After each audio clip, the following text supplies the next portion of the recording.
Good afternoon, all. I'm Shruti Suresh. Dear Lord, help me through my education. I want to better myself and grow in my career. Give me the strength to do so. Help me through all my classes and course. Help me keep focus and never lose heart. Thank you.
Good afternoon.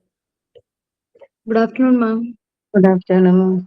Good afternoon, ma'am. Good afternoon, ma'am. Okay, നിങ്ങൾ prayer എല്ലാം കഴിഞ്ഞോ? Prayer മാത്രം കഴിഞ്ഞുള്ളൂ, ma'am. Prayer മാത്രം കഴിഞ്ഞു. ഞാനൊന്ന് just PDF ഒന്ന് share ചെയ്യട്ടെ. You can do anything, you can share anything, please.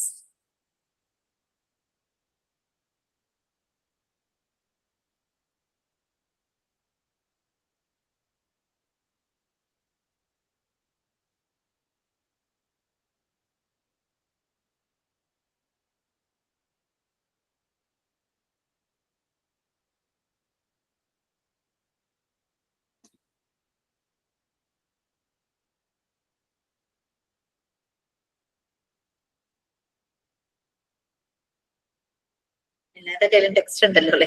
Share ചെയ്യണോ? ഓക്കെ അല്ലേ? വേണ്ട മാം, ടെക്സ്റ്റ് ഉണ്ട്. ടെക്സ്റ്റ് ഉണ്ട് എല്ലാവരുടെയും ഇല്ലേ? ഇത് ഷെയർ ചെയ്യും കൂടി ചെയ്യുമ്പോൾ സ്ക്രീൻ അങ്ങ് ചെറുതാവും. ഇപ്പൊ എനിക്ക് കുറച്ച് പേരെങ്കിലും മീൻസ് പ്രൊഫൈൽ കാണാം. ഓക്കെ, ഞാൻ ഒരു ചെറിയ ചേഞ്ചസ് ഉണ്ടായി. ആതിര മിസ് കഴിഞ്ഞ ക്ലാസ്സിൽ നിങ്ങൾക്ക് യൂണിറ്റ് 3 സ്റ്റാർട്ട് ചെയ്തിരുന്നു അല്ലെ? ചെറിയൊരു കമ്മ്യൂണിക്കേഷൻ പ്രോബ്ലം, അതാണ്. സോറി, ടീച്ചർ യൂണിറ്റ് 3 എടുത്തു. സോ ഞാൻ നേരെ യൂണിറ്റ് 4ലേക്ക് പോവുകയാണ്. Transacting the curriculum and evaluating the developing teacher. ഇപ്പൊ ടീച്ചറുടെ ക്ലാസ്സിൽ നിങ്ങൾ അതിൽ നിന്നുള്ള ടോപ്പിക് സെമിനാർ എടുക്കാൻ ഉദ്ദേശിക്കുന്നുണ്ടെങ്കിൽ ടീച്ചറുടെ ക്ലാസ്സിൽ ചെയ്താൽ മതി, വിസിറ്റർ ക്ലാസ് ചെയ്താൽ മതി കേട്ടോ. സോ നെക്സ്റ്റ്, സോ 4, 5, 7 ഈ യൂണിറ്റ്സ് ഞാനായിരിക്കും എടുക്കുന്നത്. Transacting the curriculum and evaluating the developing ടീച്ചറും, പിന്നെ educational supervision, quality management in education. ശരിക്കും വെറുതെ ഒന്ന് വായിച്ചു. യെസ് മാം, ഞാൻ സെമിനാർ എടുക്കാന്ന് പറഞ്ഞത് യൂണിറ്റ് 2 ക്ലാസ് റൂം ടീച്ചിങ്. അപ്പൊ ഞാൻ ആതിര മിസ്സിന്റെ ക്ലാസ്സിൽ എടുത്താൽ മതിയോ? യൂണിറ്റ് 2 എടുക്കുന്നത് ആരാ? ആതിര മാം അല്ല. മാമാണ് പറഞ്ഞത്, ജിഷ മാമാണ് ഇപ്പൊ പറഞ്ഞത്. യൂണിറ്റ് 2 യൂണിറ്റ് 3 അശ്വതി മിസ് ആട്ടോ. എനിക്ക് മാറി. Unit 2 okay okay. അക്കാദമിക് ഏരിയയിലുള്ള എഡ്യൂക്കേഷണൽ മാനേജ്മെന്റ്. ആ ഏത് ടോപ്പിക്കാണോ എടുക്കുന്നത് അത് ആ കൺസേൺ ഒരു ടീച്ചറുടെ ക്ലാസ്സിൽ എടുക്കണം. Okay. Next transacting the curriculum and evaluating the developing teacher. നിങ്ങൾ മാനേജ്മെന്റിന്റെ ഡിഫറെന്റ് ഫേസസ് കാണുവാണ് ഓരോ യൂണിറ്റ്സിലായിട്ട്. അക്കാദമിക് ഏരിയയിൽ എഡ്യൂക്കേഷൻ മാനേജ്മെന്റിന്റെ ആപ്ലിക്കേഷനും അഡ്മിനിസ്ട്രേറ്റീവ് ഏരിയസിൽ എഡ്യൂക്കേഷൻ മാനേജ്മെന്റിന്റെ ആപ്ലിക്കേഷൻസും പാരലൽ ആയിട്ട് നിങ്ങൾ ചെയ്തു പോകുന്നുണ്ട്. ഓരോ ടീച്ചേഴ്സ് ആയിട്ടാണല്ലോ അത് എടുക്കുന്നത്. അപ്പോ ഇങ്ങനെ കുറെ കാര്യങ്ങൾ പറഞ്ഞപ്പോൾ നമുക്ക് മനസ്സിലായി ഒരു ടീച്ചറുടെ റോള്. പലപ്പോഴും ക്ലാസ് റൂമിൽ ഒരു ടീച്ചറുടെ റോള്, ഒരു മാനേജർ, പല കാര്യങ്ങളും ടീച്ചർ ചെയ്യേണ്ടതായിട്ട് വരും. ചെറിയ കുട്ടികളൊക്കെ ആകുമ്പോൾ അവരുടെ അടുത്ത് അമ്മയെ പോലെ, ചേച്ചിയെ പോലെ, ഒരു ഫ്രണ്ടിനെ പോലെ, ഒരു ഡേറ്റ കോച്ച്, അവർക്ക് വേണ്ടുന്ന എല്ലാ ഇൻഫർമേഷൻസും എന്തിനും ഏതിനും ടീച്ചർ എന്നുള്ള രീതിയിൽ ചില കുട്ടികൾ ഭയങ്കര ഡിപ്പെൻഡന്റ് ആകാറുണ്ട് ടീച്ചറുടെ അടുത്ത്. പ്രത്യേകിച്ച് കൊച്ചു കുട്ടികള്. വലിയ കുട്ടികളിലും നമുക്കത് കാണാം. ചിലർക്ക് ഭയങ്കര റോൾ മോഡൽ, കുറച്ചൊരു അഡോളസൻസ് ഒക്കെ ആകുമ്പോഴേക്കും ഇവരുടെ ഫീലിങ്സ് ഒക്കെ മാറും. അതൊക്കെ മാനേജ് ചെയ്യാനായിട്ട് നമുക്ക് പറ്റണം. ടീച്ചേഴ്സിനോടുള്ള കുട്ടികളുടെ ഫീലിങ്സ് ഒക്കെ മാറും. പ്രത്യേകിച്ചും കൗമാരക്കാരായിട്ടുള്ള കുട്ടികളില് അവരുടെ ഒരു ഫീലിങ്സ് അത് വേറെയാണ്. ഞാനൊക്കെ എക്സ്പീരിയൻസ് ചെയ്തിട്ടുണ്ട് അതൊക്കെ. അപ്പൊ ഇങ്ങനെ കുട്ടികളെ നമുക്ക് മാനേജ് ചെയ്യാൻ പറ്റണം. അപ്പൊ അങ്ങനെയാകുമ്പോൾ ടീച്ചർക്ക് പലപ്പോഴും പല അപ്ഗ്രഡേഷനും നടക്കേണ്ടതായിട്ട് വരും അല്ലെ. ഒരു സെക്കൻഡ് തരണേ.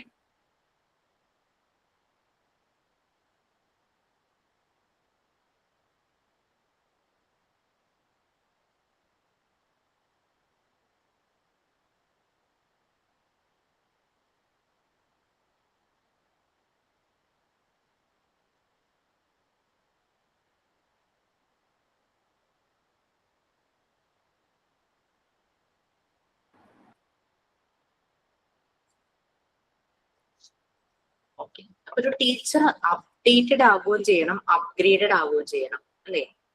അല്ലെങ്കിൽ ടീച്ചർക്ക് ഭയങ്കര പാടായിരിക്കും. ഈവൻ ക്ലാസ് എടുക്കാൻ മാത്രമല്ല,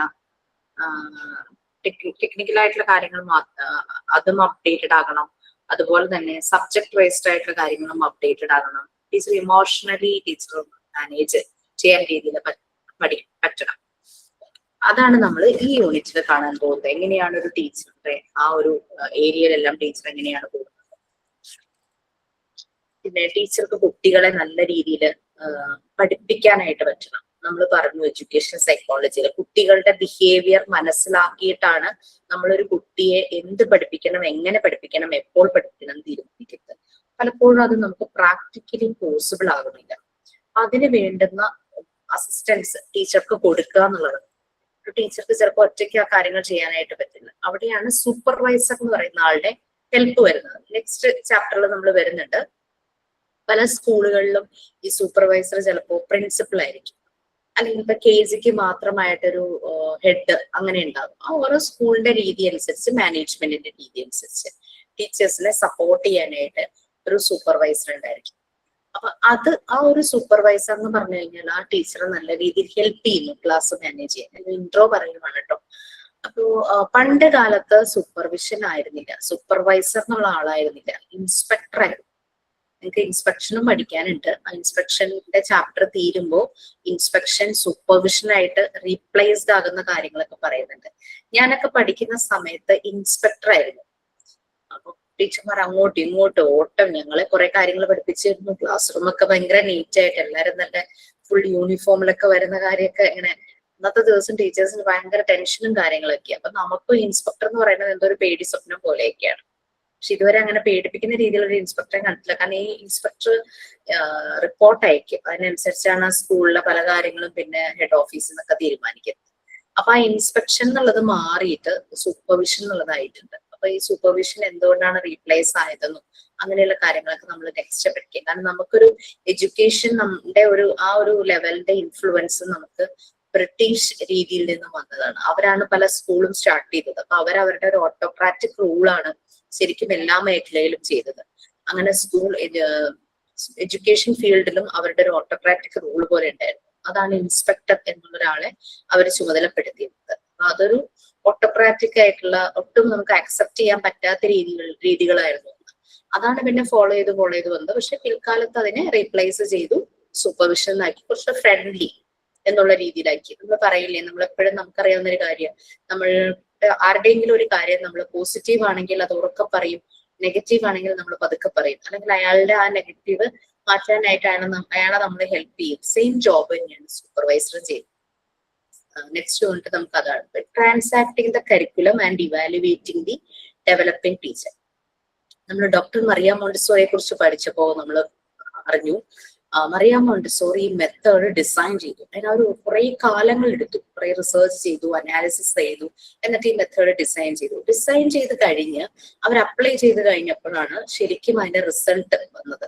ആ റിസൾട്ട് വന്നപ്പോൾ അവർക്ക് മനസ്സിലായി, ഈ മെത്തേഡ് ഞാൻ മാത്രം അറിഞ്ഞാൽ പോരാ, ഇത് അറിയാവുന്ന കുറെ പേരെ ട്രെയിൻ ചെയ്യണം. അവരുടെ ഒരു വലിയ മനസ്സ്. എഡ്യൂക്കേഷൻ കംപ്ലീറ്റ് ആവുന്ന അങ്ങനെയാണ്, നമുക്കറിയാവുന്ന മറ്റുള്ളവരിലേക്ക് പകർന്നു കൊടുക്കുമ്പോഴാണ്. അത് ഒരു നിസ്വാർത്ഥ സേവനം എന്നൊക്കെ പറയുന്ന പോലെ, അതുപോലെ അങ്ങനെ ഡോക്ടർ മോണ്ടിസോറി ലോകം മുഴുവൻ യാത്ര ചെയ്ത് ട്രാവൽ ചെയ്ത് എല്ലാവരിലേക്കും എത്തിക്കുകയായിരുന്നു. അവർ ജീവിച്ച ആ കൊച്ചു ഗ്രാമത്തിൽ മാത്രമല്ല ചെയ്തത്, ലോകം മുഴുവൻ ഈ മെത്തേഡ് വേണം എന്നുള്ള രീതിയിൽ അവർ ട്രാവൽ ചെയ്തു, അങ്ങനെ എല്ലാവരിലേക്കും കൊടുത്തു. അതുപോലെ തന്നെയാണ് നമ്മുടെ ഒരു ഡെവലപ്പിംഗ് ടീച്ചറും ചെയ്യേണ്ടത്. പലപ്പോഴും നിങ്ങൾ എല്ലാവരും എന്നോട് ചോദിച്ചു, ടീച്ചിങ് പ്രാക്ടീസ് ചെയ്യണമെന്ന് നിർബന്ധമുണ്ടോ എന്ന് ചോദിച്ചു. നമ്മൾ ഒരിക്കലും കോഴ്സിന്റെ ഭാഗമായിട്ട് ആ ഒരു അഡ്മിനിസ്ട്രേറ്റീവ് സെഷനിൽ നിന്ന് നിങ്ങളോട് ഇത് മാൻഡേറ്ററി ആണ്, കമ്പൽസറി ആയിട്ട് എല്ലാവരും പോകണം, എല്ലാവരും ഇത്ര ദിവസം ചെയ്യണം, അങ്ങനെയൊന്നും ഉണ്ടായിരുന്നില്ല. പക്ഷെ ഞാൻ കോഴ്സ് ചെയ്യുന്ന സമയത്ത് ഞങ്ങൾക്ക് ഞങ്ങളുടെ അക്കാദമിക് പീരീഡില് ഈ ഡേറ്റ് തുടങ്ങി ഈ ഡേറ്റ് വരെ നിങ്ങൾ ടീച്ചിങ് പ്രാക്ടീസ് ചെയ്തിരിക്കണം, 15 ദിവസം. എല്ലാവരും സെയിം ഡേറ്റിലാണ് പോണത്. റെഗുലർ ബാച്ചിലുണ്ടായിരുന്നവര് ഞങ്ങളും സെയിം ഡേറ്റിലാണ് പോകുന്നത്. അപ്പൊ എന്ത് പറ്റി, ക്ലാസ് അവേഴ്സിനെ ബാധിക്കുകയില്ല. കാരണം എല്ലാ കുട്ടികളും ഒരേ ഡേറ്റ് തന്നെ ചൂസ് ചെയ്യുമ്പോൾ അത് നല്ലതായിരുന്നു, അങ്ങനെ നല്ലതായിരുന്നു ഞങ്ങൾക്ക്. പക്ഷെ നിങ്ങൾക്ക് അത് പറ്റില്ലല്ലോ. പ്രത്യേകിച്ചും നിങ്ങൾ ഓൺലൈൻ ചൂസ് ചെയ്തിരിക്കുന്നു. അപ്പോൾ ഓൺലൈൻ ചൂസ് ചെയ്യാനുള്ള കാരണങ്ങൾ പലതായിരിക്കും. അതായത് പലരും ജോലിക്ക് പോകുന്നുണ്ടായിരിക്കും, അത് വേറെ പല ജോലികൾ ചെയ്യുന്നുണ്ടായിരിക്കും. അതുപോലെ തന്നെ എന്താ പറയാ, കുഞ്ഞു കുട്ടികള്, സുഖമില്ലാത്ത ആരെങ്കിലും വീട്ടിലുണ്ടാകും, അല്ലെങ്കിൽ അങ്ങനെ പോകാൻ ബുദ്ധിമുട്ടുള്ള പല സാഹചര്യങ്ങളും ഉണ്ടാകുമായിരിക്കും. അപ്പൊ നമുക്കത് അതുകൊണ്ടാണ് നമ്മൾ കമ്പൽസറി എന്ന് പറയാത്തത്. പക്ഷെ നമ്മൾ വൺസ് കോഴ്സ് ചെയ്ത് തുടങ്ങിയപ്പോ നമ്മൾ വേണ്ടാന്ന് വിചാരിച്ചിട്ടുണ്ടെങ്കിൽ നമ്മുടെ ഉള്ളിൽ തോന്നി ഇത് ഞാൻ എവിടെയെങ്കിലും അപ്ലൈ ചെയ്ത് നോക്കണം, എന്നാലേ എനിക്ക് മനസ്സിലാവും. അങ്ങനെ തന്നെ ടീച്ചിങ് പ്രാക്ടീസിന് പോയവരും ഉണ്ട് അല്ലെ. അപ്പൊ അതാണ് ശരിക്കും ഈ ഒരു ഡെവലപ്പിംഗ് ടീച്ചറുടെ ഒരു ഫസ്റ്റ് സ്റ്റെപ്പ് എന്ന് പറയുന്നത്. അതാണ് വേറെ ജോബ് പോലെ ഇല്ല. കമ്പ്യൂട്ടർ നമ്മൾ പഠിച്ചു, അല്ലെങ്കിൽ അക്കൗണ്ടൻസി പഠിച്ചു, നമുക്ക് ഒരിടത്ത് അക്കൗണ്ടന്റ് ആയിട്ട് ജോലി കിട്ടി, നമ്മൾ അവിടെ തുടങ്ങുക. അതിപ്പോ ജീവനുള്ള സാധനമൊന്നും അല്ല മുന്നിലിരിക്കുന്നത്, പക്ഷെ നമ്മൾ പോകുന്ന ജീവനുള്ളവരുടെ മുന്നിലിരിക്കാം. അവിടെ നമുക്ക് പരീക്ഷണങ്ങൾക്ക് സമയമില്ല. അതുകൊണ്ടാണ് നമ്മൾ വേറൊരാളുടെ അണ്ടറിൽ അത് പ്രാക്ടീസ് ചെയ്യുന്നത്. അതുകൊണ്ടാണ് ടീച്ചിങ് പ്രാക്ടീസിന് ഇമ്പോർട്ടന്റ്. ടീച്ചിങ് കോഴ്സ് ഏത് തന്നെ ആയാലും, TTC ആയാലും, BEd ആയാലും, BTED ആയാലും, എന്ത് തന്നെ ആയാലും ടീച്ചിങ് പ്രാക്ടീസ് അതിനകത്ത് മസ്റ്റ് ആയിട്ട് പറയുന്നുണ്ട്. ഇങ്ങനെ ഒരു പ്ലാറ്റ്ഫോം, വിർച്വൽ പ്ലാറ്റ്ഫോം ആയതുകൊണ്ടാണ് നമ്മൾ ഇവിടെ കമ്പൽസറി പറയാത്തത്. എല്ലാവരും ചോദിക്കും, അത് അറിയാതെ ചോദിക്കുന്ന കേട്ടോ, ടീച്ചിങ് പ്രാക്ടീസ് കമ്പൽസറി ആണോ, ഇല്ലെങ്കിൽ എന്റെ മാർക്ക് കുറയോ, അങ്ങനെയൊക്കെ. നമ്മൾ കമ്പൽസറി എന്ന് പറയാത്തതുകൊണ്ട് ഞങ്ങളുടെ ടൈമിൽ അത്രയും ദിവസം എല്ലാവരും ആരുമില്ല ഇൻസ്റ്റിറ്റ്യൂട്ടിൽ, എല്ലാവരും നേരെ ടീച്ചിങ് പ്രാക്ടീസിന് പോവുക. ഞങ്ങളുടെ മാം ഇടയ്ക്ക് വന്ന് വാലുവേറ്റ് ചെയ്യും. ഓഫ്ലൈൻ ആയിരുന്നല്ലേ മാം? ഓഫ്ലൈൻ ആയിരുന്ന സമയത്ത്. അപ്പൊ എന്ന് വെച്ച് കഴിഞ്ഞാൽ ഒരു ഏരിയയിലുള്ള ആൾക്കാർ മാത്രമല്ലേ ഇവിടെയുള്ളൂ. ഇതിപ്പോ നമ്മൾക്ക് എവിടെ നിന്നൊക്കെയുള്ള ആളുകൾ. അപ്പൊ നമുക്ക് പോയി വാലുവേറ്റ് ചെയ്യാൻ എന്തായാലും പറ്റില്ല. നിങ്ങളുടെ എക്സ്പീരിയൻസ് ഷെയർ ചെയ്യുക, നിങ്ങൾ ടീച്ചിങ് മാനുവൽ എഴുതുക എന്നുള്ളതല്ലാതെ അത് കൂടുതൽ നമുക്ക് പറയാനായിട്ട് പറ്റും.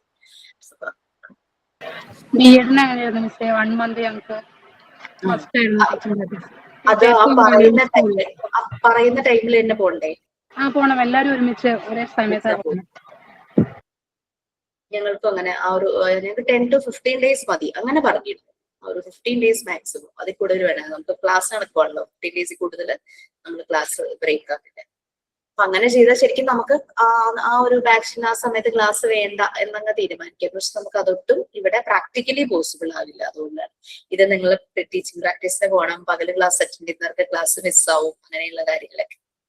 പിന്നെ ഇപ്പൊ എന്തായാലും 13 ബാച്ചിന് എന്റെ ഒരു ക്ലാസ്സും കൂടി ഉണ്ടാവുള്ളൂ. അപ്പൊ ഞാൻ ക്ലാസ് മിസ്സാവാതിരിക്കാൻ ടീച്ചിങ് പ്രാക്ടീസിനൊക്കെ പോകുന്നതുകൊണ്ടായിരുന്നു നൈറ്റ് ചോദിച്ചത്. അപ്പൊ നൈറ്റ് ബുദ്ധിമുട്ട് വന്നതുകൊണ്ട് എനിക്കൊരു ക്ലാസ് കൊണ്ട് നമ്മുടെ തീരും. പിന്നെ നോഷ്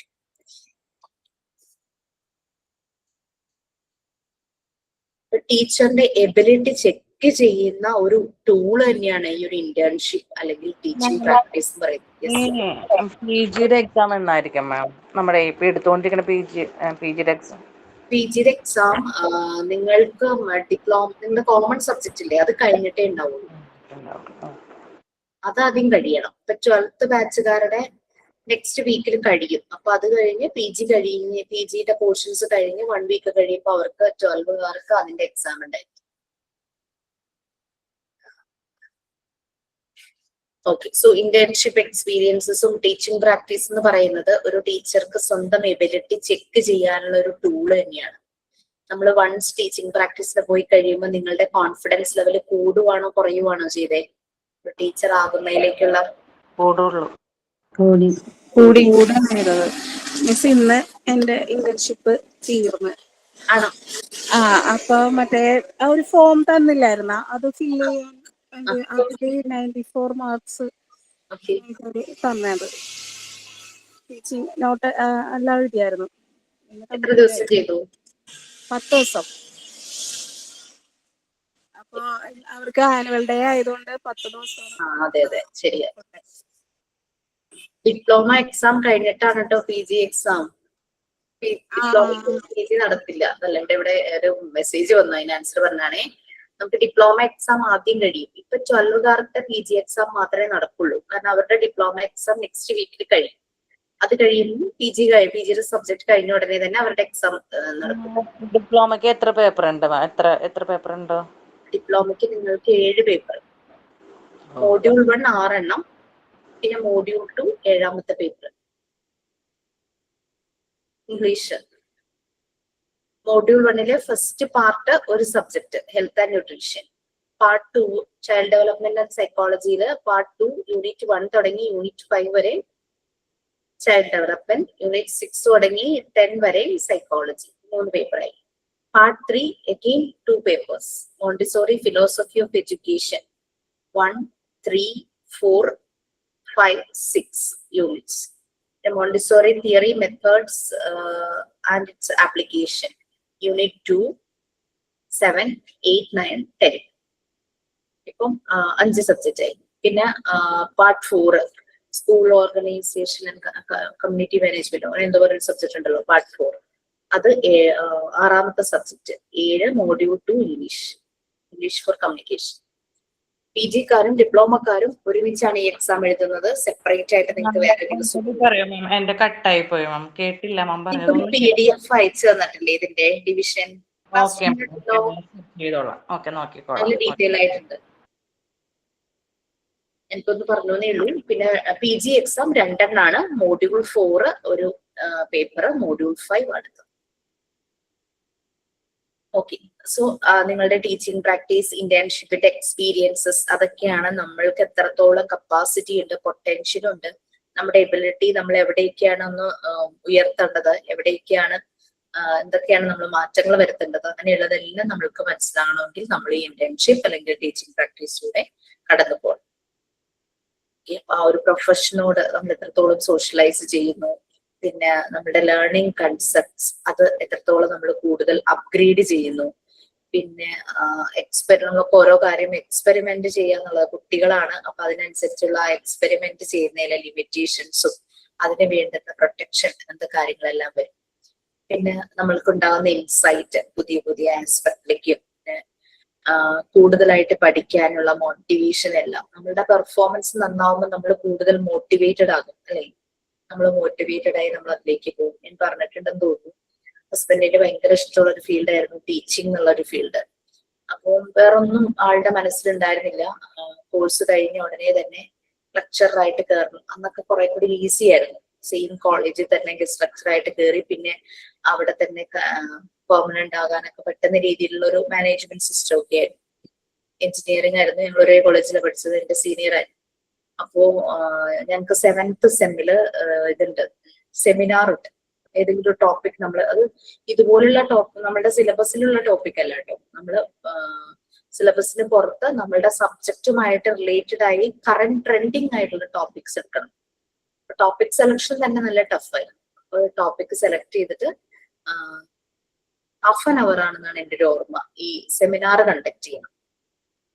ഇൻഡിവിജ്വലി ആളെല്ലാവർക്കും ഇങ്ങനെ കാര്യങ്ങളൊക്കെ പറഞ്ഞു കൊടുക്കും, എല്ലാവർക്കും പെട്ടെന്ന് മനസ്സിലാവും. പിന്നെ പ്രോഗ്രാമിംഗ് ഒക്കെ നല്ലപോലെ ചെയ്യുമായിരുന്നു. പിന്നെ ഇത് നമ്മളെ സംബന്ധിച്ച് നോട്ട്സ് എന്നുള്ള കാര്യമില്ല, നമ്മൾ തന്നെ നോട്ട്സ് എഴുതണമല്ലോ, ലെക്ചർ നോട്ട്സ് ആണ് എഴുതേണ്ടത്. പിന്നെ നമുക്ക് ഒരു ടെക്സ്റ്റിനെ മാത്രം ഫോക്കസ് ചെയ്തുള്ള പഠിത്തമല്ല, കുറെ ഓതേഴ്സിന്റെ ടെക്സ്റ്റ് നമ്മൾ റെഫർ ചെയ്യണം, അങ്ങനെയൊക്കെയാണ് പഠിക്കുന്നത്. അതുകൊണ്ട് ടെക്സ്റ്റ് ഒന്നും ആരും വാങ്ങില്ല, എല്ലാവരും ലൈബ്രറി പോയി റെഫർ ചെയ്ത് അവരുടേതായിട്ടുള്ള നോട്ട്സ് ഒക്കെ എഴുതി. ഹസ്ബൻഡ് സ്വന്തമായിട്ട് നോട്ട്സ് എഴുതുമായിരുന്നു. എഴുതുന്നത് സ്വയം പഠിക്കാനല്ല, ആദ്യം പഠിച്ചിട്ടാണ് പുള്ളിക്കാരൻ നോട്ട് എഴുതുന്നത്. ഇതെല്ലാവർക്കും ജൂനിയേഴ്സിനും ഞങ്ങളുടെ ബാച്ചിനും അങ്ങനെ എല്ലാ ബാച്ചുകളിലേക്കും അവരുടെ ബാച്ചിലേക്ക് ഇതങ്ങ് സർക്കുലേറ്റ് ചെയ്യും. എനിക്ക് തോന്നുന്നു ഇപ്പോഴും അവിടെ ആ നോട്ട്സ് ഒക്കെ ഇപ്പോഴും ഉണ്ടാവും ആഫ്റ്റർ 20-25 ഇയേഴ്സിന് ശേഷവും ഉണ്ടെന്ന് തോന്നുന്നു. അപ്പൊ ആ രീതിയിലുള്ള നോട്ട്സ് ആയിരുന്നു അത്. ആള് ഭയങ്കര കോൺഫിഡന്റ് ആയിരുന്നു, ടീച്ചർ ആവണമെന്നൊക്കെയുള്ള. അങ്ങനെയൊക്കെ നോക്കുമ്പോൾ ക്വാളിറ്റി ഉണ്ട്. പക്ഷേ പ്രസന്റേഷൻ എന്ന് പറയുന്ന ഒരു സാധനം ഉണ്ട്. 10 പേരിരുന്നാലും 5 പേരിരുന്നാലും 50 പേരിരുന്നാലും 100 പേരിരുന്നാലും നമുക്കൊരു കാര്യം ഈ ഇവരുടെ എല്ലാവരിലേക്കും എത്തിക്കാൻ പറ്റണം. അതൊരു ടീച്ചറുടെ കഴിവാണ്, ആ ഒരു പ്രസന്റേഷൻ. അപ്പൊ അങ്ങനെ ആള് പ്രസന്റ് ചെയ്ത് ഈ സെമിനാർ എടുത്തു ഇരുന്ന ഒരു മനുഷ്യർക്കും ഒന്നും മനസ്സിലായില്ല. അതോടുകൂടി ആൾക്ക് മനസ്സിലായി എനിക്ക് പറ്റുന്ന പണിയല്ല ഇതെന്നുള്ളത്. അങ്ങനെ ഉപേക്ഷിച്ചതാണ്, സ്വയം തീരുമാനിച്ചത്. ഞാൻ ലെക്ചർ ജോലിക്ക് പോവില്ല, ഭയങ്കര വിഷമമൊക്കെ ആയിരുന്നു. അപ്പൊ അങ്ങനെ ഒരു കാര്യം, അങ്ങനെ അപ്പൊ അത് നമ്മളെ തിരിച്ചറിയാണ് പലപ്പോഴും. ചിലർക്ക് ചിലപ്പോ ഹസ്ബൻഡ് ഒന്ന് ശ്രമിച്ചു കഴിഞ്ഞു കഴിഞ്ഞാൽ ഒന്ന് കൂടെ ഒക്കെ ഒന്ന് ആയിക്കഴിഞ്ഞാൽ പറ്റുമായിരിക്കാം. പക്ഷെ ആ ഒരു ഒറ്റ ട്രയലിൽ തന്നെ ആൾക്ക് മനസ്സിലായി എനിക്ക് ആളുകളിലേക്ക്, ഒരു ഗ്രൂപ്പിലേക്ക് കാര്യങ്ങൾ എത്തിക്കാൻ പറ്റില്ല. വർക്ക് ചെയ്യണോ ma'am? Sub divisional engineer AVSL. Okay, അപ്പൊ അങ്ങനെ അപ്പൊ നമ്മളുടെ പൊട്ടൻഷ്യൽ നമുക്ക് മനസ്സിലാക്കാൻ പറ്റുന്ന ഒരു ഇടം തന്നെയാണ് നമ്മുടെ പ്രാക്ടീസ് എന്ന് പറയുന്നത്. ശരിക്കും ആ ഒരു സെമിനാർ ആസ് എ സ്റ്റുഡന്റ് ആണ് എടുത്തത്, പക്ഷെ ഒരു പ്രാക്ടീസ് ആയിരുന്നു. ആ ഒരു ലെക്ചർ എന്നുള്ള ഇതിലേക്ക് പോകാനുള്ള ഒരു പ്രാക്ടീസ് ആയിരുന്നു. ഇതെല്ലാം നമുക്ക് മനസ്സിലാക്കണമെങ്കിൽ നമ്മളുടെ ഇന്റേൺഷിപ്പ് എക്സ്പീരിയൻസസ്, ടീച്ചിങ് പ്രാക്ടീസസ് എല്ലാം വേണം. ഓക്കെ, ഇനി കുറച്ച് കാര്യങ്ങൾ താഴെ പറയുന്നുണ്ട്. Need for complementary structures and mechanics.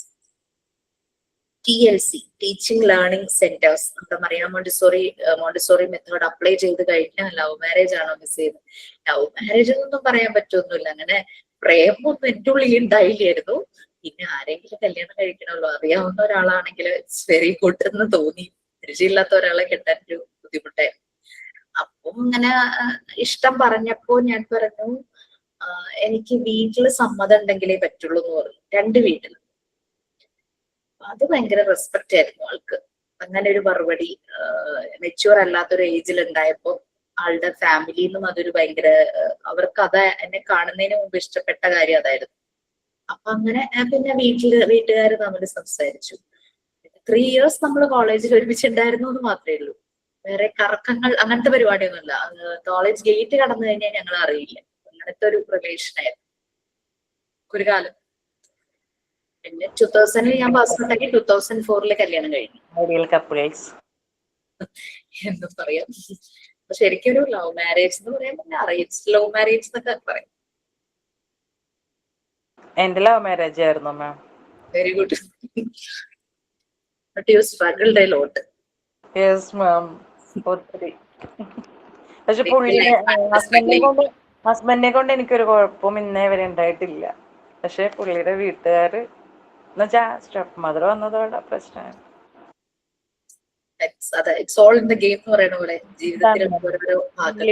എന്റെ ഹസ്ബൻഡിന് 21ാമത്തെ വയസ്സിലാണ് പുള്ളിയുടെ കല്യാണം കഴിച്ചു വന്നത്. കുട്ടികളെ ഒന്നും വളർത്തി വലുതാക്കിയതൊന്നുമല്ല, മനസ്സിലായോ? ഹസ്ബൻഡിന് 21 വയസ്സപ്പോൾ ഉള്ളപ്പോഴാണ് ഡാഡി 2ാമത് കല്യാണം കഴിച്ചത്. കാരണം ചേച്ചിമാരൊക്കെ 4 ചേച്ചിമാരെ കല്യാണം കഴിഞ്ഞ് പോയപ്പോൾ പുള്ളി പുറത്തേക്ക് ഗൾഫിലേക്ക് പോയി. അപ്പം ആളില്ലാണ്ടായപ്പോൾ അങ്ങനെ കല്യാണം കഴിച്ചതാണ്. അപ്പം നമ്മളുടെ ജീവിതം കാണുമ്പോൾ അതൊരു വിഷമം പുള്ളിക്ക് തോന്നി അങ്ങനെ അങ്ങോട്ട് പിന്നെ എന്നെ ഇട്ട് വിഷമിപ്പിക്കാൻ തുടങ്ങി. അങ്ങോട്ട് ഇതെല്ലാം ജീവിതത്തിന്റെ ഓരോരോ ഫേസുകളാണെന്ന് പറയാം അല്ലെ. ഹൗ വി മാനേജ്, അതേ ഉള്ളൂ ലൈഫ് എന്ന് പറയുന്നത്. ജീവിതം എന്ന് പറയുന്നത് ഫുൾ സന്തോഷമൊന്നുമല്ലല്ലോ. പക്ഷെ ഇപ്പൊ എല്ലാം ഓക്കെയാണ് മാം. ഇപ്പൊ എന്തോ ഒരു സമാധാനം ഉണ്ടെന്ന് എനിക്ക്. ആളും ഓക്കെയാണ്, കൂളാണ്. ഇപ്പൊ വലിയ കുഴപ്പം. എൻ്റെ കൂടെ ഉണ്ട്. അപ്പം ഞാനത് പക്ഷേ തിരിച്ചൊരു റിവെഞ്ച് ചെയ്യാനോ ഒന്നിനും ഞാൻ പോയിട്ടില്ല. ദൈവത്തോട് പ്രാർത്ഥിക്കുന്നുള്ളത് നല്ലത് വരട്ടെ എന്ന്. Okay lovely.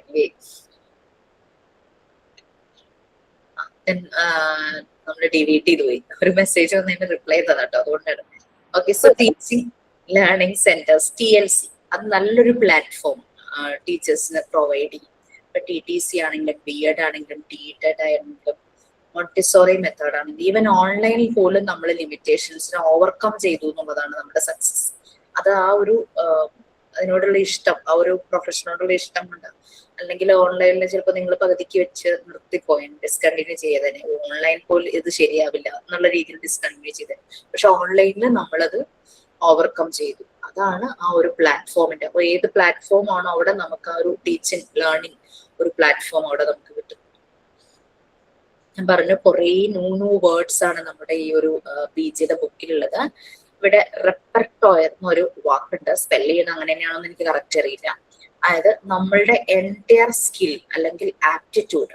ഏതൊരു വ്യക്തിക്കും എന്തെങ്കിലും ഒരു സ്കിൽ ഉണ്ടാകും, അല്ലെങ്കിൽ അയാൾക്ക് ഒരു പ്രത്യേക കാര്യത്തിനോടൊരു ആപ്റ്റിറ്റ്യൂഡ്, ഒരു അഭിരുചി ഉണ്ടാകും. അതിനെയാണ് റെപ്പർട്ടോയർ എന്ന് പറയുന്നത്. അത് ഡെവലപ്പ് ചെയ്തെടുക്കുകയാണ് ഈ വർക്ക്ഷോപ്പ് കൊണ്ട് സാധിക്കുന്നത്. ഞാൻ പറഞ്ഞു നമ്മൾക്ക് റെക്കോർഡ് 5 ഉള്ളത് പലപ്പോഴും പറയുമ്പോൾ എല്ലാവരും അങ്ങ് ഡൗൺ ആവാറുണ്ട് തുടക്കത്തിൽ കേട്ടോ. അയ്യോ ഇത് 5 ഞാൻ ചെയ്യണം, ഇത് എങ്ങനെ എനിക്ക് ചെയ്യാൻ പറ്റും, എന്നെ കൊണ്ട് ഒറ്റയ്ക്ക് പറ്റും. കഥ എഴുതുന്നത് വരുമ്പോൾ, കഥ അതുപോലെ റൈംസ് വരുമ്പോൾ, തന്നെ എഴുതണം എന്ന് പറയുമ്പോൾ മേ ബി എന്നോട് മനസ്സിൽ എന്തെങ്കിലും ഒരു അനിഷ്ടാർക്കെങ്കിലും തോന്നിയിട്ടുണ്ടാവുമായിരിക്കും. അപ്പൊ എങ്ങനെ ഞാൻ കഥ എഴുതും, ഞാൻ ഇതുവരെ എഴുതിയിട്ട് ഭയങ്കര പരിഭവം പോലെ ക്ലാസ്സിൽ തന്നെ പറഞ്ഞ കുറെ പേരുണ്ടായിരുന്നു. അങ്ങനെ 7th ബാച്ചിൽ ഒരു കുട്ടി ഉണ്ടായിരുന്നു. കുട്ടിക്ക് വേറെയും പല ഫ്രസ്ട്രേഷൻ ഉണ്ടായിരുന്നു. കാരണം എഞ്ചിനീയറിംഗ് ലാസ്റ്റ് ഇയർ ആയപ്പോൾ ഡിസ്കണ്ടിന്യൂ ചെയ്യേണ്ടി വന്നതാണ് മാരേജ് കാരണം. പിന്നെ അത് കംപ്ലീറ്റ് ചെയ്യാൻ പറ്റിയില്ല, അങ്ങനത്തെ ഒരു ലൈഫിലേക്ക് പോയി. പക്ഷെ ആൾക്കൊരു പോസിറ്റീവ് ഉണ്ടായിരുന്നു, നല്ല കമ്മ്യൂണിക്കേഷൻ സ്കില്ലായിരുന്നു. അപ്പൊ ഈ റെക്കോർഡ് ഞാൻ പറഞ്ഞപ്പോൾ അയ്യോ എന്നെ കൊണ്ട് പറ്റില്ല മിസ് എഴുതാൻ, ഞാൻ ഇതുവരെ ഒരു വരി പോലും ഒന്നും എഴുതിയിട്ടില്ല, എന്നെ കൊണ്ട് പറ്റില്ല എന്ന് പറഞ്ഞു. ഞാൻ അങ്ങനെ ചിരിച്ചു. ആ ഒരു റെക്കോർഡിന്റെ ഡീറ്റെയിൽസ് പറഞ്ഞു. ഒരു 1 വീക്ക് കഴിഞ്ഞപ്പോ ഷീയുടെ ഇന്റർവ്യൂ, സ്കൂളിൽ ഇന്റർവ്യൂവിന് ട്രൈ ചെയ്തു. ഞാൻ പറഞ്ഞിട്ടുണ്ടാവുമായിരിക്കും ക്ലാസ്സിൽ, ഒരു CBSE സ്കൂളിൽ ആലുവയിലുള്ളത്. അപ്പോൾ അവിടെ ട്രൈ ചെയ്തപ്പോഴത്തേക്കും അവിടെ കമ്മ്യൂണിക്കേഷൻ സ്കില്ല് കാരണം, അവിടെ കോഴ്സ് കംപ്ലീറ്റ് ചെയ്തിട്ടില്ല, കോഴ്സ് പകുതി പോലും ആയിട്ടില്ല അപ്പോഴാട്ടോ. കമ്മ്യൂണിക്കേഷൻ സ്കില്ല് നല്ലതായത് കാരണം ആൾക്ക് അവിടെ ജോലി കിട്ടി.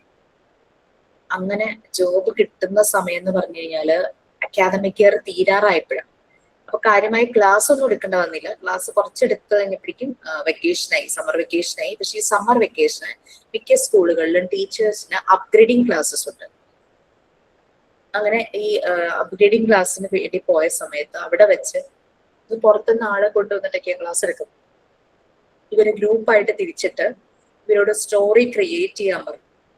ഈ കുട്ടി എന്നോട് പറയാം, നിമിഷ നേരം കൊണ്ടാണ് ഞങ്ങള് സ്റ്റോറി ക്രിയേറ്റ് ചെയ്തത്. മിസ് പറഞ്ഞത് ശരിയാ, നമ്മൾ ഒന്ന് ഇരുന്ന് കഴിഞ്ഞാൽ നമുക്ക് ഇതൊക്കെ എഴുതാനും ഉണ്ടാക്കാനും എല്ലാം പറ്റുമെന്ന് പറഞ്ഞു. പക്ഷെ തന്നെ റെക്കോർഡ് എഴുതി. ആളായിരുന്നു ടോപ്പർ ബാച്ചിലെ നമ്മുടെ മോണ്ടിസോറി എക്സാമിന്റെ. അപ്പൊ അങ്ങനെ നമുക്ക് പറ്റില്ല എന്ന് നമ്മൾ വിചാരിക്കും. പക്ഷെ നമ്മുടെ സ്കിൽസ് എല്ലാം പുറത്തേക്ക് കൊണ്ടുവരാൻ പറ്റുന്ന ഒരു വർക്ക്ഷോപ്പാണ് ഇതുപോലുള്ള TLC ടീച്ചിങ് ലേണിംഗ് സെന്റേഴ്സ്. ഇപ്പൊ മോണ്ടിസോറിയിൽ വന്നപ്പോൾ ഒരുപക്ഷെ നിങ്ങളുടെ പല പൊട്ടൻഷ്യലും പുറത്തേക്ക് വന്നിട്ടുണ്ടാവുമായിരിക്കും. അതുപോലെ തന്നെ ആയിരിക്കട്ടോ മറ്റ് ടീച്ചിങ് കോഴ്സുകൾക്ക് പോകുമ്പോഴും പലതും നമ്മൾ തന്നെ ചെയ്യേണ്ടതായിട്ടുള്ള കാര്യം വരുമ്പോഴാണ് നമ്മൾ അങ്ങനെ ഫോഴ്സ്ഫുള്ളി നമ്മൾ ചെയ്യാൻ തുടങ്ങും. പക്ഷെ നമ്മളത് ഇഷ്ടപ്പെട്ട് പിന്നെ ചെയ്തുകൊണ്ടിരിക്കും. അങ്ങനെ പ്രൊഫഷണൽ സ്കിൽസ്, ആ ഒരു നമ്മളുടെ entire range of skills, aptitude, അങ്ങനെയുള്ള കാര്യങ്ങളെല്ലാം. പിന്നെ അതിനകത്ത് സ്റ്റോറി ടെല്ലിംഗ്, ക്രാഫ്റ്റ് അങ്ങനത്തെ വരും, മ്യൂസിക്, ഡ്രാമ. ആനുവൽ ഡേ ഒക്കെ വരുമ്പോൾ ചില ടീച്ചേഴ്സ് കാണാറില്ലേ, കുട്ടികളെ കൊണ്ട് ഡാൻസ് പഠിപ്പിക്കുന്നു, ചെറിയ ചെറിയ സ്കിറ്റ് ചെയ്യിക്കുന്നു, അങ്ങനത്തെ കാര്യങ്ങളെല്ലാം ചെയ്യാറുണ്ട്. ചെറിയ ഡ്രാമ, സ്കിറ്റ് അങ്ങനെയുള്ളതെല്ലാം. പിന്നെ പലപ്പോഴും നമുക്കറിയാം WOT ഉണ്ടെന്നാ മാം. എന്തോ റെപ്പർട്ടോയറിയാണ് ഞാൻ പറഞ്ഞത്. അത് അങ്ങനെയാണോ സ്പെൽ ചെയ്യുന്നതെന്ന് എനിക്കറിയില്ല. ഏതെങ്കിലും സൈലന്റ് ആയിരിക്കും, അപ്പൊ ആരൊക്കെ സൈലന്റ് ആയിരിക്കും കേട്ടോ. Repertoire entire range of skills or aptitude, entire range of നമുക്കുള്ള നമ്മുടെ കഴിവുകൾ, അഭിരുചി, എൻറ്റയർ റേഞ്ച് ഓഫ് സ്കിൽസ് അത് ഡെവലപ്പ് ചെയ്യുക. TLCയിലൂടെ, ടീച്ചിങ് ലേണിംഗ് സെന്റേഴ്സിലൂടെ അത് ഡെവലപ്പ് ചെയ്യുക എന്നുള്ളതാണ്. അതായത് നമ്മുടെ പല പ്രൊഫഷണൽ സ്കിൽസ് ഉണ്ടാവും സ്റ്റോറി പറയുന്നതിൽ. ഇപ്പൊ പല ക്ലാസ്സുകളിലും ഈ സ്റ്റോറി ചിലര് പ്രസന്റ് ചെയ്യുന്നത് നമ്മൾ ഇരുന്ന് കേട്ട് പഴകിയ കഥയാണെങ്കിൽ കൂടിയ നമുക്കൊരു പുതുമ ഫീൽ ചെയ്യും. അത് അവരുടെ ആ ഒരു പ്രസന്റേഷൻ, വോയിസ് മോഡുലേഷൻ കൊണ്ടാണ്. അതൊരു സ്കില്ല് തന്നെയാണ് കേട്ടോ. കഥ എങ്ങനെയും പറയാം, പക്ഷെ അത് നമ്മളെ പിടിച്ചിരുത്തുന്ന രീതിയിൽ അങ്ങനത്തെ ഒരു വോയിസ് മോഡുലേഷൻ പറയുമ്പോഴാണ് അത് ഒരു ഭംഗിയാവുന്നത്. കേട്ട കഥയായിരിക്കാം, നമ്മളുടെ ഉള്ളിൽ നിറഞ്ഞു നിൽക്കുന്ന കഥയായിരിക്കാം, പക്ഷെ ചിലരത് പ്രസന്റ് ചെയ്യുമ്പോൾ അതിനൊരു പ്രത്യേക ഭംഗിയായിരിക്കും. സ്റ്റോറി ടെല്ലിങ്, ചിലര് ക്രാഫ്റ്റ് വർക്ക്. ഞാൻ പല ക്ലാസ്സിലും പറഞ്ഞിട്ടുണ്ടായിരുന്നു, ക്ലാസ്സിൽ ആർക്കെങ്കിലും അങ്ങനെ അറിയാമെങ്കിൽ നിങ്ങൾക്ക് ഒരു സെഷൻ തരാം, നിങ്ങൾക്ക് മറ്റുള്ളവരെ പഠിപ്പിക്കാന്നൊക്കെ പറഞ്ഞു. ചില ബാച്ചിലൊക്കെ എല്ലാവരും അത് ചെക്ക് ചെയ്യുന്നുണ്ടായിരുന്നു. മ്യൂസിക്, ഡ്രാമ, അല്ലെ, പാട്ടൊക്കെ അറിയാമെങ്കിൽ ശരിക്കും കുട്ടികളായിട്ട് നമുക്ക് നല്ലപോലെ മേർജ് ചെയ്ത് പല ആക്ടിവിറ്റീസും അവരെ കൊണ്ട് ചെയ്യിക്കാനായിട്ട് പറ്റും. പിന്നെ സ്റ്റോറീസ് ഒരു മീഡിയമായിട്ട് നമ്മൾ യൂസ് ചെയ്യണമെന്ന് നമ്മൾ പറഞ്ഞിരുന്നു അല്ലെ. നമ്മുടെ സ്റ്റോറി എഴുതിയത് തന്നെ അതാണ്. കുട്ടികളിലേക്ക് പല വാല്യൂസും നമുക്ക് എത്തിക്കാൻ സ്റ്റോറി നമ്മളെ ഹെൽപ്പ് ചെയ്യും. പിന്നെ ചില EVSന്റെ ഒക്കെ ചില ടോപ്പിക്സ് പഠിപ്പിക്കാൻ നമുക്ക് സ്റ്റോറി ഹെൽപ്ഫുൾ ആയിരിക്കും. വൈൽഡ് അനിമൽസിനെ കുറിച്ച്, ഡൊമസ്റ്റിക് അനിമൽസിനെ കുറിച്ചൊക്കെ നമുക്ക് പഠിപ്പിക്കണം. അപ്പൊ അതൊക്കെ നമ്മൾ സ്റ്റോറിയുടെ രൂപത്തിൽ പഠിപ്പിക്കുവാണെങ്കിൽ അത് സ്റ്റോറി ടെല്ലിംഗ് നല്ലൊരു മീഡിയമായിട്ട് നമുക്ക് എക്സ്പ്രഷൻ ചെയ്യാനായിട്ട്, നമുക്ക് അവർ ആ കാര്യങ്ങൾ ധരിപ്പിക്കാനായിട്ട് നമുക്ക് യൂസ് ചെയ്യാം. ഇമാജിനേഷൻ, അതായത് സ്റ്റോറിയിൽ ശരിക്കും നമ്മൾ ഇമാജിനേഷൻ അങ്ങനെയുള്ള രീതിയിലാണല്ലോ പോകുന്നത്. And creative use of language, നമ്മുടെ വോയിസ് മോഡുലേഷൻ വളരെ ഇമ്പോർട്ടന്റ് ആണ്. പിന്നെ നമുക്ക് പലപ്പോഴും ബുള്ളറ്റിൻ ബോർഡ്സ്, അതായത് എന്തെങ്കിലും പോസ്റ്റ് ചെയ്യാനായിട്ടുള്ള ഒരു സർഫസ്, ഒരു ബോർഡ് പോലെ പ്രിപ്പയർ ചെയ്യാം. പിന്നെ പബ്ലിക് മെസ്സേജ് ഒക്കെ കൊടുക്കാൻ, പിന്നെ സ്റ്റോറി, പോയം ഫോൾഡേഴ്സ്, അതുപോലെ തന്നെ റീഡിംഗ് കോർണേഴ്സ് ഒക്കെ ക്ലാസ് റൂമിൽ സെറ്റ് ചെയ്യാം. അങ്ങനെ കുറച്ച് ഇന്നോവേറ്റീവ് ആയിട്ട് കുറെ കാര്യങ്ങൾ ചെയ്യാം. സാധാരണയുള്ള ഒരു ട്രഡീഷണൽ ക്ലാസ് റൂമിനേക്കാളും കുറച്ച് ഇന്നോവേറ്റീവ് ആയിട്ടുള്ള ഒരു ക്ലാസ് റൂം, റീഡിംഗ് കോർണർ എന്നിട്ട് കുട്ടികളെ നമുക്ക് ഗ്രൂപ്പായിട്ട് റൗണ്ടിൽ തിരിച്ചിട്ട് അവർക്ക് ബുക്ക് കൊടുത്ത് വായിക്കാനൊക്കെ കൊടുക്കാം. ഇപ്പോഴത്തെ ഒരു ജനറേഷനിൽ ഭയങ്കര പാടാവും അവരെ വായിപ്പിക്കുക എന്നുള്ളത്. അപ്പൊ അതിന് നമുക്ക് ഇന്നോവേറ്റീവ് ആയിട്ടുള്ള എന്തെങ്കിലും ഒരു ഐഡിയാസ് ഒക്കെ കണ്ടുപിടിക്കാം. ഇന്നോവേറ്റീവ് ആയിട്ടുള്ള ഐഡിയാസ് കണ്ടുപിടിച്ച് നമുക്കത് ചെയ്യിക്കാം. കഴിഞ്ഞ ദിവസം ന്യൂസിൽ ഒരു ടീച്ചറെ കുറിച്ച് ഉണ്ടായിരുന്നു. ടീച്ചറുടെ പേര് പറഞ്ഞ അഖില എന്നാണ്. അത് പക്ഷെ ചെറിയ ക്ലാസ്സിലെ കുട്ടികളിൽ പെട്ടെന്ന് അത് വർക്കൗട്ടായി. മൊബൈല് അല്ലെങ്കിൽ അതുപോലുള്ള ഗാഡ്ജറ്റ്സ് കുട്ടികൾ സ്കൂൾ വിട്ട് വന്നു കഴിഞ്ഞാൽ പാരന്റ്സ് പറയുന്നത് അവര് കളിക്കാൻ വേണ്ടി വേഗം എടുക്കുന്ന മൊബൈലായിരിക്കും. അപ്പൊ ഈ ഒരു ടീച്ചർ ഇന്നോവേറ്റീവ് ആയിട്ട് ആ കുട്ടികളുടെ കയ്യിൽ നിന്നും ആ മൊബൈല് കുട്ടികൾ തന്നെ മാറ്റിവെക്കുന്ന രീതിയിൽ കുറെ ആക്ടിവിറ്റീസിലൂടെ അവരെ കൊണ്ടുപോകുന്നുണ്ടായിരുന്നു. മിസ് ഇങ്ങനെ കുറെ ആ ടീച്ചറെ പറ്റി പറയുന്നുണ്ടായിരുന്നു. അപ്പൊ അങ്ങനെ നിങ്ങൾക്ക് പല ഇന്നോവേറ്റീവ് ഐഡിയാസ് എടുക്കും. ഇതുപോലെ കുട്ടികളുടെ ഇങ്ങനെയുള്ള ചില ഡിസ്റ്റർബിങ് ക്യാരക്ടറോ അങ്ങനെ എന്തെങ്കിലും അവരെ ഡീവിയേറ്റ് ചെയ്യുന്ന എന്തെങ്കിലും ആവശ്യമില്ലാത്ത ആക്ടിവിറ്റീസ് അവർക്കുണ്ടെങ്കിൽ നമ്മളുടേതായ രീതിയിൽ ഇന്നോവേറ്റീവ് ആയിട്ട് ക്രിയേറ്റീവ് ആയിട്ട് നമുക്ക് ചെയ്യിക്കാം.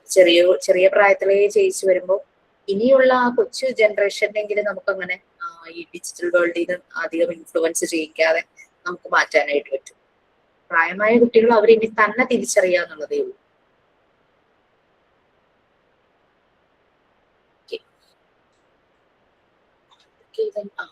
അങ്ങനെ ചെറിയ വലിയ ക്ലാസ്സുകളിലേക്കൊക്കെ പോകുമ്പോൾ നമുക്ക് ചെറിയ ചെറിയ പ്രോജക്റ്റുകള്, പിന്നെ ഇവരുടെ ടീച്ചർ ട്രെയിനീസ് അല്ലെങ്കിൽ ടീച്ചർ പ്രാക്ടീഷണേഴ്സ്, ഇപ്പൊ നമ്മളൊക്കെ അറിയപ്പെടുന്ന ടീച്ചർ ട്രെയിനി അല്ലെങ്കിൽ ഫെസിലിറ്റേറ്റേഴ്സ്, ട്രെയിനീസ്, ട്രെയിനർ അങ്ങനെയൊക്കെയുള്ള ഒരു പേരിലൊക്കെ ആയിരിക്കുമല്ലോ.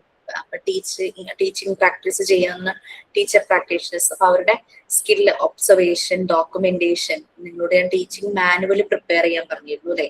അപ്പൊ നമുക്കൊരു കാര്യം ഡോക്യുമെന്റ് ചെയ്യാനായിട്ട് പറ്റും. സ്കൂളുകളിൽ നിന്നും ലെസൺ പ്ലാൻ പ്രിപ്പയർ ചെയ്യാൻ പറ്റും. അപ്പൊ നമുക്ക് റിപ്പോർട്ട് ഉണ്ടാക്കാനും ഡോക്യുമെന്റ് ചെയ്യാനും ഒക്കെയുള്ള സ്കില്ല് നമ്മളുടെ ഇംപ്രൂവ് ചെയ്യും ഇങ്ങനെയുള്ള ആക്ടിവിറ്റീസ് ഇതിനോട് കൂടി ചേർക്കുമ്പോൾ. പിന്നെ ചിലപ്പോൾ ട്രാൻസ്ലേറ്റ് ചെയ്യേണ്ടതായിട്ട് വരും. അപ്പൊ നല്ലൊരു കമ്മ്യൂണിക്കേറ്ററും ആയിരിക്കണം ഒരു ടീച്ചർ എന്ന് പറയുന്നത്. പിന്നെ ഒരു ഇൻസ്റ്റിറ്റ്യൂഷൻ എന്ന് പറയുമ്പോൾ ആ ഇൻസ്റ്റിറ്റ്യൂഷനിൽ പല ക്യാരക്ടറിസ്റ്റിക്സും ഉണ്ടാകും. അതായത് അവർക്കൊരു വിഷൻ ഉണ്ടാകും, ഒരു മിഷൻ ഉണ്ടാകും, അതുപോലെ തന്നെ ഗോൾ ഉണ്ടാവും ഒരു ഇൻസ്റ്റിറ്റ്യൂഷൻ എന്ന് പറയുമ്പോൾ.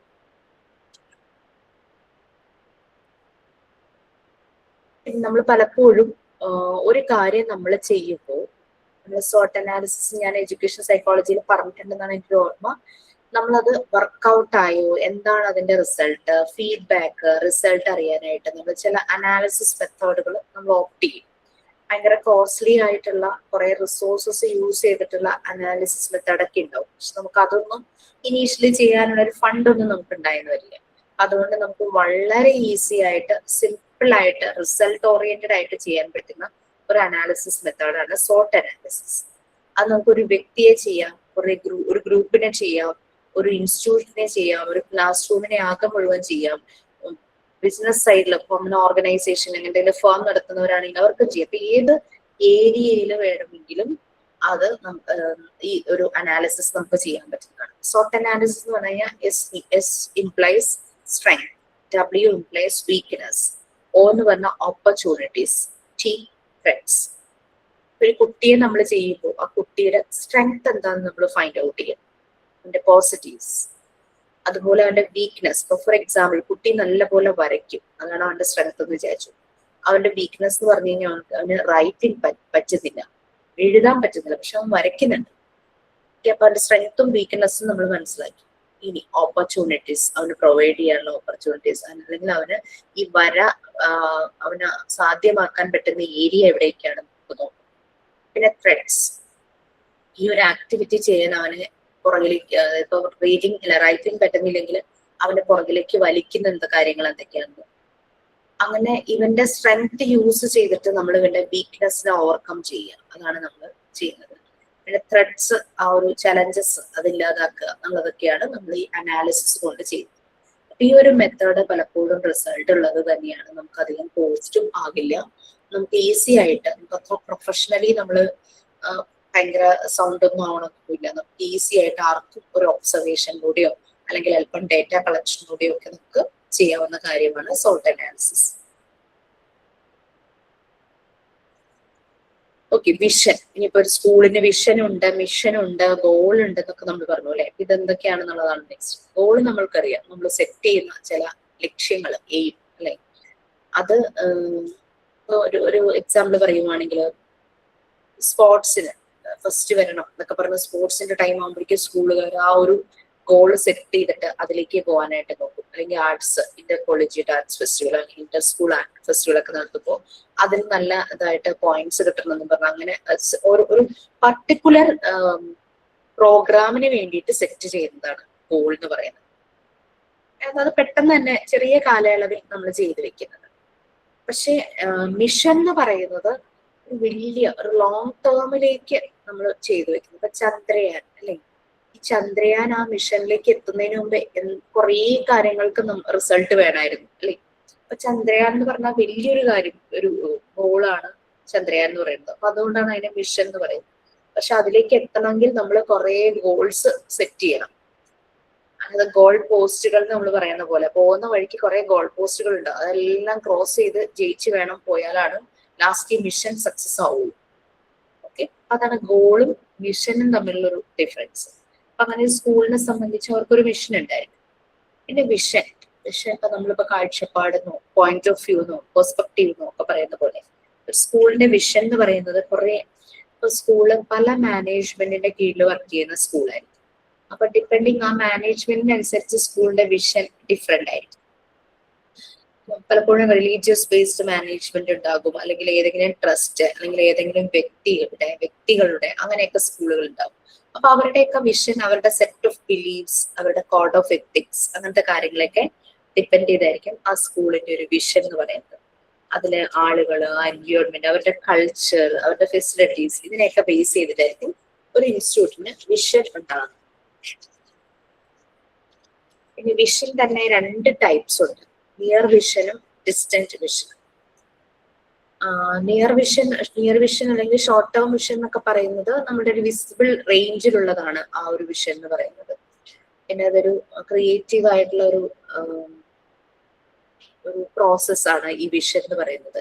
പിന്നെ ഡിസ്റ്റന്റ് വിഷൻ എന്ന് പറഞ്ഞു കഴിഞ്ഞാൽ ഒരു ഡ്രീം ഓർ ഇമാജിനേഷൻ. ചിലപ്പോൾ നമ്മളിങ്ങനെ പറയില്ലേ, ഞാനിങ്ങനെ ഒരു സ്ഥാപനം തുടങ്ങുകയാണ്, എന്റെ വിഷൻ ഇതാണ്, അങ്ങനെ പറഞ്ഞിട്ട് നമ്മൾ പറയില്ലേ. അപ്പോൾ ഡിസ്റ്റന്റ് വിഷൻ ആണെങ്കിൽ ആ ഒരു ഓർഗനൈസേഷൻ ഡെവലപ്പായി വലുതാകുമ്പോൾ എന്റെ വിഷൻ ഇതായിരിക്കും എന്ന് പറഞ്ഞ് നമുക്ക് സെറ്റ് ചെയ്യുള്ളൂ. ചെറിയ രീതിയിൽ തുടങ്ങി വലിയ രീതിയിലേക്ക് പോകുന്ന ഒരു ബിസിനസ് ആകുമ്പോൾ ആ വലിയ രീതിയിലാകുമ്പോൾ അതിന്റെ വിഷൻ ഇങ്ങനെ ലോങ് ടേമിൽ ചേഞ്ച് ആവുന്നു. സോ അതാണ് ഡിസ്റ്റന്റ് വിഷൻ എന്ന് പറയുന്നത്. ഡ്രീം അല്ലെങ്കിൽ ഇമാജിനേഷൻ ആയിരിക്കും. നിയർ വിഷൻ അല്ലെങ്കിൽ ഷോർട്ട് ടേം വിഷൻ എന്നൊക്കെ പറയുന്നത് വിസിബിൾ റേഞ്ചിൽ വരുന്നതാണ്, ചെറിയ ടൈം വെച്ചിട്ടുള്ളതായിരിക്കും. വിഷൻ ഓൾറെഡി പറഞ്ഞു, നമ്മളിപ്പോ ഒരു യാത്ര ചെയ്യുമ്പോൾ നമ്മുടെ റോഡിന്റെ എൻഡ് റിസൾട്ട് ആ സ്കൂൾ അച്ചീവ് ചെയ്യാനായിട്ട് വിചാരിക്കുന്ന ഒരു എൻഡാണ് മിഷൻ എന്ന് പറയുന്നത്. അപ്പൊ അതൊരു ഫ്യൂച്ചർ ലെവലിൽ വരുന്നതാണ് മിഷൻ എന്ന് പറയുന്നത്. ഓക്കെ, പല പല ഗോൾസ് ഒരുമിച്ച് ചേർന്നായിരിക്കും ഒരു മിഷനിലേക്ക് എത്തുന്നത്. അപ്പൊ ഗോൾസ് ഒരു ഗോൾ പോസ്റ്റ് പോലെയാണ്. ഓരോ ഗോളും നമ്മളുടെ ഈ മിഷനിലേക്കുള്ള ഒരു കണക്ഷൻ തന്നെയാണ്. ഗോൾസ് എന്ന് പറഞ്ഞു കഴിഞ്ഞാൽ പല ആക്ടിവിറ്റീസ് സ്പോർട്ട് റിലേറ്റഡ് ആകാം. ക്വിസ് കോമ്പറ്റീഷന് പോകുമ്പോൾ ആ ഒരു മത്സരം ഞങ്ങൾ ജയിക്കണം, അതൊരു ഗോൾ തന്നെയാണ്. A+ വേണം, എത്ര A+ കിട്ടണം, ഇറ്റ്സ് എ ഗോൾ. പിന്നെ സ്പോർട്സ് അല്ലെങ്കിൽ ഇന്റർ സ്കൂൾ ഫെസ്റ്റ് സ്പോർട്സ് കോമ്പറ്റീഷന് പോകുമ്പോൾ അത് അച്ചീവ് ചെയ്യണം, അതൊരു ഗോളാണ്. ഒരു പ്രോഗ്രാം എങ്ങനെ എക്സിക്യൂട്ട് ചെയ്യണം എന്നുള്ളത് നമ്മൾ നേടാൻ ഉദ്ദേശിക്കുന്ന ഗോളിനെ ഡിപ്പെൻഡ് ചെയ്തിരിക്കും. ഈ വർഷം ഇന്റർ സ്കൂൾ ആർട്സ് ഫെസ്റ്റിവലിൽ നിന്ന് ചെറിയ പോയിന്റ്സിൽ നമ്മൾ 2nd സ്ഥാനത്തേക്ക് പിന്തള്ളപ്പെട്ടു. സോ അടുത്ത വർഷം ഇപ്പോഴേ ആലോചിച്ചു തുടങ്ങും, അടുത്ത വർഷം ഫസ്റ്റിലേക്ക് വരണം എന്ന് പറഞ്ഞ സ്കൂളുകൾ ആലോചിക്കും. അപ്പൊ അതിനു വേണ്ടി എന്തെല്ലാം ആക്ടിവിറ്റീസ്, എന്തെല്ലാം പ്രോഗ്രാം വേണമെന്ന് അവരിപ്പോഴേ ആലോചിച്ച് അതിലേക്കുള്ള പണികൾ തുടങ്ങും. അങ്ങനെയാണ് പലപ്പോഴും ഗോള് സെറ്റ് ചെയ്ത് അതിലേക്ക് എത്തുന്നത് അല്ലെ. ഓൾറെഡി നമ്മൾ SWOT അനാലിസിസ് പറഞ്ഞു, institutional assessment and SWOT analysis. അതിന്റെ ഓരോ ടേമും ഓരോ ലെറ്ററും എന്താണ് ഇൻഡിക്കേറ്റ് ചെയ്യുന്നത് എന്നുള്ളത് പറഞ്ഞു.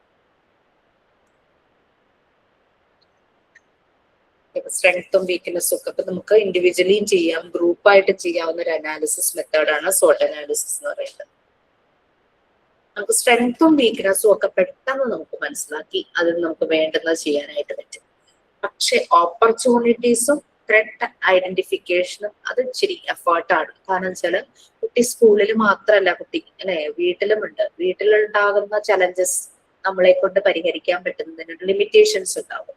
അപ്പൊ അതുകൊണ്ട് സ്ട്രെങ്ത്തും വീക്ക്നെസ്സും നമുക്ക് മാനേജ് ചെയ്യാൻ പറ്റുന്നതായിരിക്കും. പക്ഷെ ത്രെഡ്സും ഓപ്പർച്യൂണിറ്റീസും നമ്മൾ കുട്ടിക്ക് എഴുതാനായിട്ട് കൊടുത്തു വിടുന്നു, കുട്ടിക്ക് വീട്ടിൽ അതിനെ സപ്പോർട്ട് ചെയ്യാനായിട്ട് ഒരാളില്ലെങ്കിൽ നമുക്ക് ബുദ്ധിമുട്ടായി പോകും അല്ലെ. അതിന് പറ്റുന്ന റൈറ്റിംഗിലേക്കുള്ള ഒരു ആക്ടിവിറ്റീസ് കൊടുത്തു വിടും. അപ്പൊ വീട്ടിൽ അത് കറക്റ്റ് അത് ചെയ്യാൻ സപ്പോർട്ട് ചെയ്യുന്ന ഒരാളില്ലെങ്കിൽ അത് ത്രെഡായിട്ട് തന്നെ ഇരിക്കും. വീണ്ടും ആ റൈറ്റിംഗ് കറക്റ്റ് ആയില്ല, പിന്നെ പിറ്റേ ദിവസം കുട്ടി സ്കൂളിൽ വരണം.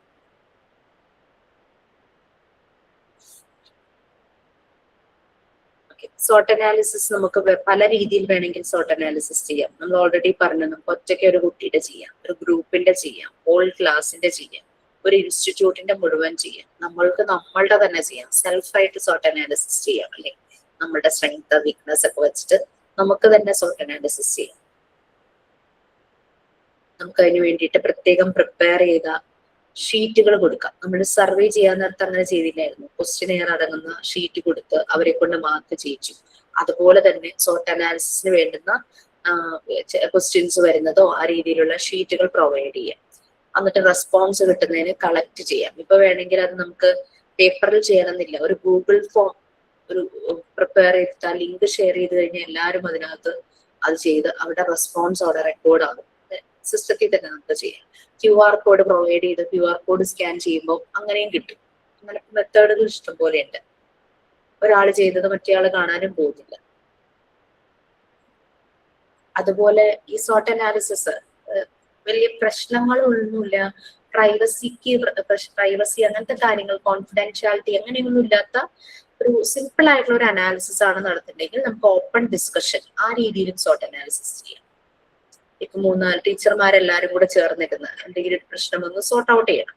നമ്മളുടെ SWOT അനാലിസിസ് തന്നെയാണ് ചെയ്യുന്നത്. ഓപ്പൺ ഡിസ്കഷനിലൂടെ ചെയ്യാം, ക്വസ്റ്റ്യനെയർ പ്രിപ്പയർ ചെയ്തിട്ട് അങ്ങനെ കൊടുക്കാം.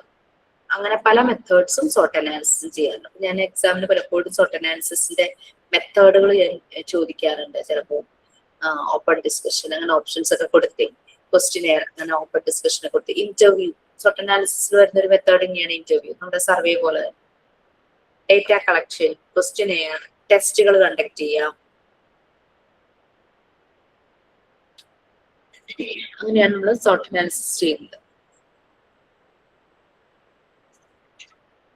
ഇതിൽ നിങ്ങൾക്ക് സർവേക്ക് പറ്റുന്ന സർവേ അല്ല, സർവേ മനസ്സിലാക്കുന്നത് സെമിനാറിന് പറ്റുന്ന ഒരു ടോപ്പിക് ഉണ്ടോ എന്ന് ഞാൻ നോക്കട്ടെ കേട്ടോ. അല്ലെങ്കിൽ അത് ഞാൻ ജസ്റ്റ് തരാം.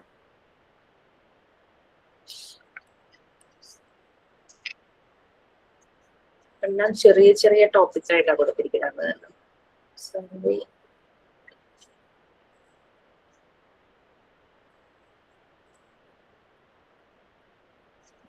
ഇതിൽ സെമിനാറിന് പറ്റുന്ന ടോപ്പിക് എനിക്ക് കാണുന്നില്ല. ഒരു ടോപ്പിക്കേ ഉള്ളൂ, ഈ ടൈം മാനേജ്മെന്റ്. അത് നമ്മളുടെ ടെക്സ്റ്റിൽ വളരെ കുറവാണ് കൊടുത്തിരിക്കുന്നത്.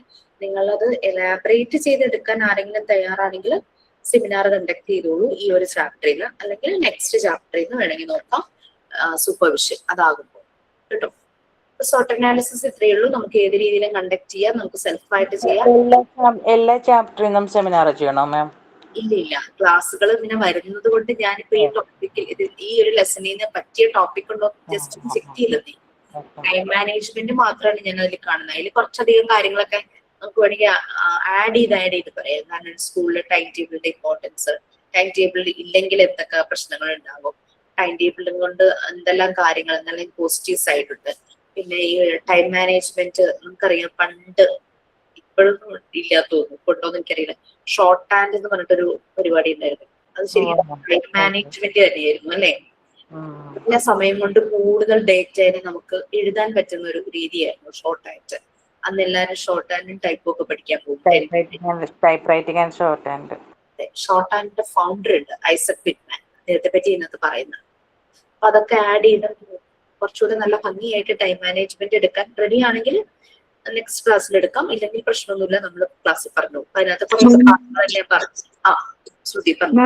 മാം 13th ബാച്ചിലുള്ള രേഷ്മി രാജന് മാമിനെ അറിയാൻ പറ്റും, അഡ്വക്കേറ്റ് ആണ് രേഷ്മി.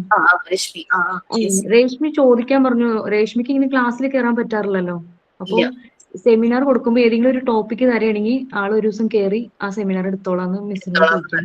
ആക്ച്വലി ശ്രുതി രശ്മി നമ്മുടെ സ്പെഷ്യൽ ബാച്ചിലാണ് കയറാറ്. കയറും സാറ്റർഡേ. ഇപ്പൊ ഞാൻ ഫ്രൈഡേ സാറ്റർഡേ ആണ് അവർക്ക് രാത്രി ക്ലാസ് എടുക്കുന്നത്. രശ്മി ചില സമയത്ത് കയറാറുണ്ട്, പക്ഷെ ഇപ്പൊ കുറെ നാളായി കാണുന്നില്ല. അപ്പൊ ഞാൻ നെക്സ്റ്റ് വീക്ക് ഓൺവേർഡ്സ് അവരുടെ PG ക്ലാസ് സ്റ്റാർട്ട് ചെയ്യും. അപ്പം രശ്മി കോണ്ടാക്ട് ചെയ്യുകയാണെങ്കിൽ ഒന്ന് പറഞ്ഞോളൂ. ആ ടൈമിൽ എപ്പോഴെങ്കിലും വന്ന് സെമിനാർ എടുക്കാൻ പറ്റുവാണെങ്കിൽ എടുക്കാൻ പറയൂ, അല്ലെങ്കിൽ നമ്മുടെ ടൈമിലായാലും മതി. 2:30 ഒക്കെ ആകുമ്പോഴേക്കും എനിക്ക് തോന്നുന്നു അഡ്വക്കേറ്റ്സ് ഒക്കെ ഒന്ന് ഫ്രീ ആവുന്ന ടൈം ആക്കും. ഓക്കെ മാം, അപ്പൊ അങ്ങനെയാണെങ്കിൽ ഈ ഒരു ടോപ്പിക് ഞാൻ രശ്മിന് കൊടുത്തോട്ടെ, ടൈം മാനേജ്മെന്റ് കൊടുക്കും. രശ്മിക്ക് കംഫർട്ടബിൾ ആകുന്ന ടൈമിൽ കയറാൻ പറയും. മാം ഞാൻ പറയാം, മാം രശ്മിനോട് പറയാം, മറ്റേ സ്പെഷ്യൽ ബാച്ചിന്റെ സമയത്ത് PG തുടങ്ങുമ്പോൾ എടുക്കാൻ പറ്റിയെങ്കിൽ എടുക്കാം, ഇല്ലെങ്കിൽ 2:30 കയറി എടുക്കാൻ പറ്റിയെങ്കിൽ. രശ്മിക്ക് എപ്പോഴാണ് കംഫർട്ടബിൾ എന്ന് വെച്ചാൽ ആ സമയത്ത്. Thank you ma'am.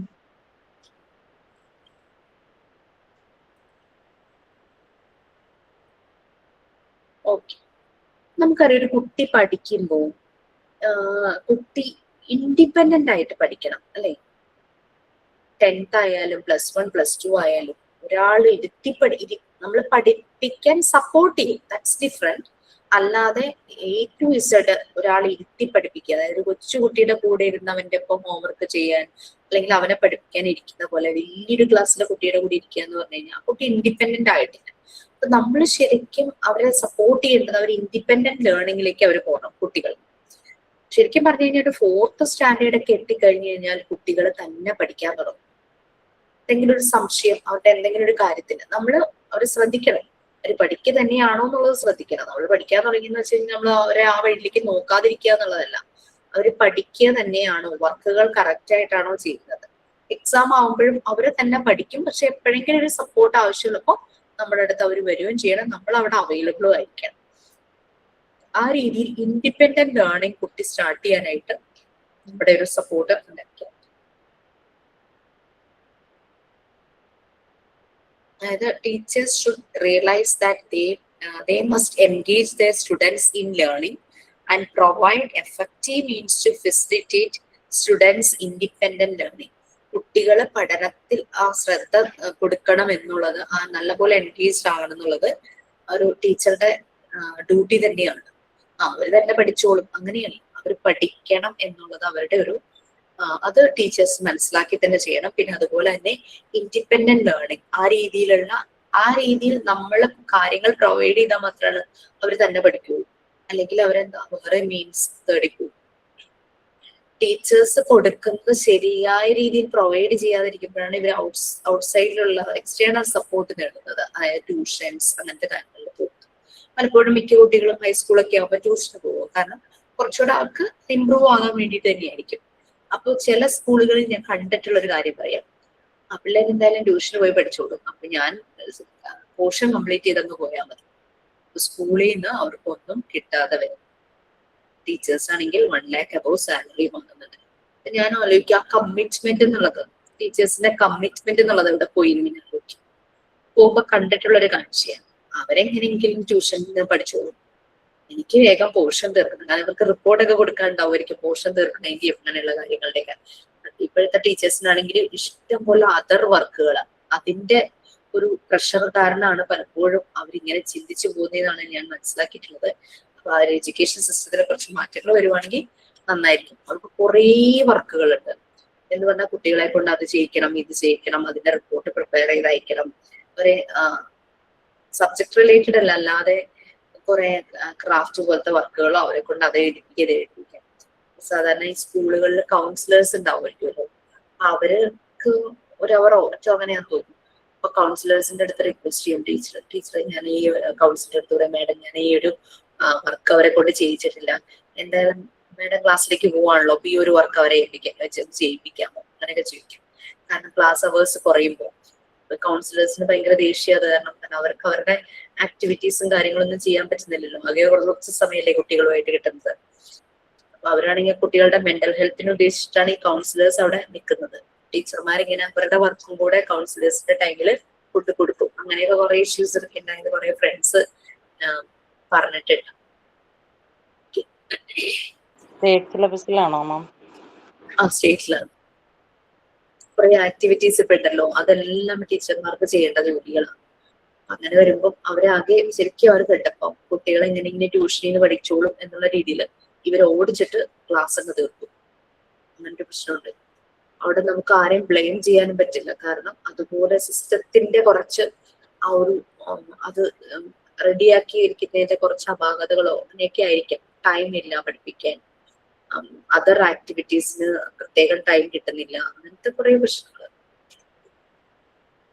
ഓക്കെ, പിന്നെ സ്കൂൾ മാനേജ്മെന്റിന്റെ ക്വാളിറ്റി നമുക്കറിയാലോ. നമ്മളുടെ കുട്ടികൾ പഠിക്കുന്ന സ്കൂള് ക്വാളിറ്റി ഉള്ള സ്കൂളായിരിക്കണം എന്ന് നമുക്ക് നിർബന്ധമുണ്ടല്ലേ. അല്ലെങ്കിൽ നമ്മൾ വർക്ക് ചെയ്യുന്ന ഒരു സ്കൂളിനും ആ ഒരു ക്വാളിറ്റി വേണം എന്ന് ആഗ്രഹിക്കുന്ന ടീച്ചേഴ്സും ആണ്. ലേണിംഗ് പ്രോഗ്രസ്, ആ സ്കൂളിന്റെ ക്വാളിറ്റീസ്, അങ്ങനെയുള്ള കാര്യങ്ങളെ കുറിച്ചുള്ള ഇൻഫർമേഷൻസ്. ചിലപ്പോൾ സ്കൂളുകൾക്ക് ചില അവരുടെ വെബ്സൈറ്റ് ഒക്കെ ഉണ്ടാവും. അപ്പൊ അതിനകത്ത് കാണാം ചില ടീച്ചർമാരുടെ ഡേറ്റാബേസ് കാണാം, അവരുടെ ക്വാളിഫിക്കേഷൻസ് എന്തൊക്കെയാണെന്ന് കാണാം. അങ്ങനെ സ്കൂളിന്റെ അച്ചീവ്മെന്റ്സ്, അങ്ങനെ കുറെ കാര്യങ്ങൾ അവർ ആഡ് ചെയ്തിട്ടുണ്ടാവും അവരുടെ പേജിൽ. അപ്പൊ അങ്ങനെ നമുക്ക് ആ സ്കൂളിന്റെ മാനേജ്മെന്റിന്റെ രീതി, ആ സ്കൂളിന്റെ ഒരു പഠന നിലവാരവും അങ്ങനത്തെ ക്വാളിറ്റി, അങ്ങനെ എല്ലാ കാര്യങ്ങളും ലേണിംഗ് പ്രോഗ്രസ്സും എല്ലാം കാണാനായിട്ട് പറ്റും. പലപ്പോഴും സ്കൂളുകളിൽ അതിന് വേണ്ടുന്ന പ്രത്യേകം കമ്മിറ്റി, സെൽസ്, അങ്ങനത്തെ കാര്യങ്ങൾ ഉണ്ടാകും. അതിലൊന്നാണ് school development and monitoring committee, SDMC. ഇവിടെ കാണാം SDMC ആണ്, school development and monitoring committee. സ്കൂളിന്റെ ഡെവലപ്മെന്റ് ചെക്ക് ചെയ്യാനും അത് മോണിറ്റർ ചെയ്യാനും എന്തെങ്കിലും കുറവുകൾ വന്നാൽ അത് പരിഹരിച്ചതിനെ കൂടുതൽ ഇംപ്രൂവ് ആക്കാനും അങ്ങനെയൊക്കെ വേണ്ടിയിട്ട് ഒരു കമ്മിറ്റി. അപ്പൊ അതിനോട് റിലേറ്റഡ് ആയിട്ടുള്ള ആൾക്കാരൊക്കെ. പിന്നെ സ്കൂളിന്റെ കേസിൽ അത് കോളേജ് ആണെങ്കിൽ CAC, കോളേജ് അക്കാദമിക് സെൽ എന്ന് പറഞ്ഞ CAC. അതുപോലെ തന്നെ പാരന്റ്സ് കൗൺസിൽ, നമുക്കറിയാം PTA, parents teachers association. PTA എപ്പോഴും കുട്ടികളുടെ ഉന്നമനത്തിന് വേണ്ടിയിട്ടാണ് PTA. അതിന് വേണ്ടിയിട്ട് പാരന്റ്സും ടീച്ചേഴ്സും കൂടിയുള്ള ഒരു കോപ്പറേഷൻ, അതാണ് PTA എന്നുള്ളതുകൊണ്ട് ഉദ്ദേശിക്കുന്നത്. പിന്നെ അത് കൂടാതെ പല സ്കൂളുകളിലും വേരിയസ് ക്ലബ്സ് ഉണ്ടാകും. Malayalam club, social club, maths club, science club എന്നൊക്കെ പറഞ്ഞിട്ട് കുറെ ഉണ്ടാകും അല്ലെ. ലാംഗ്വേജ് ക്ലബ് അങ്ങനെയൊക്കെ പറഞ്ഞിട്ട് കാണും.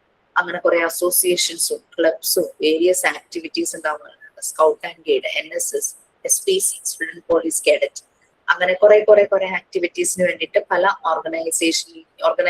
ആക്ടിവിറ്റീസും ഓർഗനൈസ് ചെയ്യേണ്ടതായിട്ട് വരും. ഇതെല്ലാം ടീച്ചേഴ്സാണ് അതിന്റെ ഒരു കീ റോൾ. ടീച്ചർമാർക്ക് ജോലി വളരെ കൂടുതലാണ്. പിന്നെ ക്ലാസ് റൂം പ്രോസസ്സ്, അത് അസസ് ചെയ്യാനായിട്ട് പല ടൂൾസ് ഉണ്ടാകും. പ്രഥം ടൂൾ എന്ന് പറഞ്ഞൊരു ടൂൾ ഉണ്ട്, കർണാടക ഗവൺമെന്റ് ഇറക്കിയത്. പ്രഥം ടൂൾ എന്ന് പറഞ്ഞു കഴിഞ്ഞാൽ അത് ഒരു കുട്ടിയുടെ എന്താ പറയാ ലാംഗ്വേജ് പ്രൊഫിഷ്യൻസി അത് അസസ് ചെയ്യാനുള്ളതാണ്.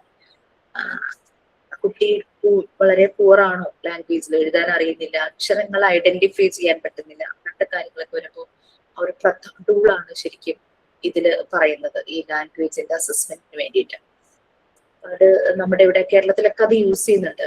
പ്രഥം ടൂളിന്റെ അവർ വന്ന് നമുക്ക് ട്രെയിനിങ് തരും, എങ്ങനെയാണ് ഇത് അസസ് ചെയ്യേണ്ടത്, എങ്ങനെയാണ് കുട്ടികളുടെ കാര്യങ്ങൾ അസസ് ചെയ്യേണ്ടത് എന്നുള്ള പ്രഥം ടൂളിന്റെ ആൾക്കാർ ഞാൻ ഒരു പ്രാവശ്യം കോൺടാക്ട് ചെയ്തിരുന്നു ഈ ഒരു ടൂൾ ഒന്ന് പഠിക്കാൻ വേണ്ടിയിട്ട്.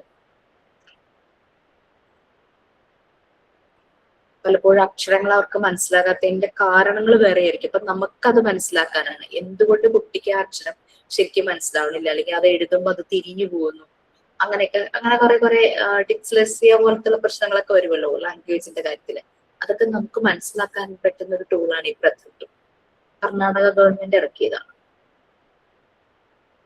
എല്ലാരും ആക്സെപ്റ്റ് ചെയ്തൊരു മെത്തേഡായിരുന്നു. സർട്ടൻ ടൂൾസ് ഈ ക്ലാസ് റൂമിന്റെ പ്രോസസ്, ലേണിംഗ് അച്ചീവ്മെന്റ്, അതുപോലെ തന്നെ ടീച്ചേഴ്സിനെ ഹെൽപ്പ് ചെയ്യുന്ന രീതിയിൽ അസസ്മെന്റിന്, ഫങ്ഷനിങ്, ഇത് SDMCയുടെ ഫങ്ഷനിങ്ങിന് കുറെ കാര്യങ്ങളെല്ലാം ഇറക്കിയിട്ടുണ്ട്. അതിനെല്ലാം ഈ എന്തെങ്കിലും ടൂള് വന്നു കഴിഞ്ഞാൽ അത് അസസ് ചെയ്യണമെങ്കിൽ ടീച്ചേഴ്സിന് അതിനുള്ള ട്രെയിനിങ് കിട്ടണം. നമുക്കറിയാം പലപ്പോഴും സ്കൂളിൽ പല സമയങ്ങളിലും ടീച്ചർമാർ ഓരോ ട്രെയിനിങ്ങിന് പോയിരിക്കുകയാണ്, അങ്ങനെയൊക്കെ വന്നിട്ട് കുട്ടികൾ പറയുമായിരിക്കും. അപ്പൊ ഇതുപോലുള്ള അപ്ഗ്രേഡ് ചെയ്തുകൊണ്ടിരിക്കുകയാണ്, ടീച്ചേഴ്സിനെ അപ്ഡേറ്റ് ചെയ്തുകൊണ്ടിരിക്കണം അവർ പല കാര്യങ്ങളും.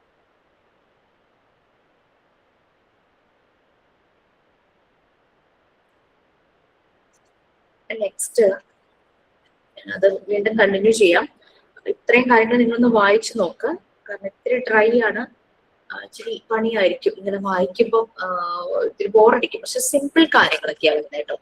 അത് നമ്മൾക്ക് ടീച്ചിങ് പ്രാക്ടീസിൽ പോയിട്ടുണ്ടെങ്കിലോ, അല്ലെങ്കിൽ നമ്മൾ കുട്ടികളുടെ കാര്യത്തിൽ സ്കൂളിൽ പോയിട്ടുണ്ടെങ്കിലോ, ഈവൻ നമ്മൾ സ്കൂളിൽ പഠിച്ചിട്ടുണ്ടെങ്കിൽ നമുക്ക് മനസ്സിലാവും എന്താ കാര്യങ്ങൾ എന്നുള്ളത്. അപ്പൊ ടീച്ചർമാരെ ഡെവലപ്പ് ചെയ്യാം, അതാണ് ശരിക്കും ഉദ്ദേശിക്കുന്നത്. അപ്പൊ അവർക്ക് ടൈംലി അപ്ഗ്രേഡ് ചെയ്യാനുള്ള ട്രെയിനിങ് പ്രൊവൈഡ് ചെയ്യണം. അതിന് വേണ്ടുന്ന ചില ഫാക്കൽറ്റി ഡെവലപ്മെന്റ് പ്രോഗ്രാമിലൊക്കെ ഭാഗമാകാനായിട്ട് എനിക്ക് പറ്റിയിട്ടുണ്ട് കേട്ടോ.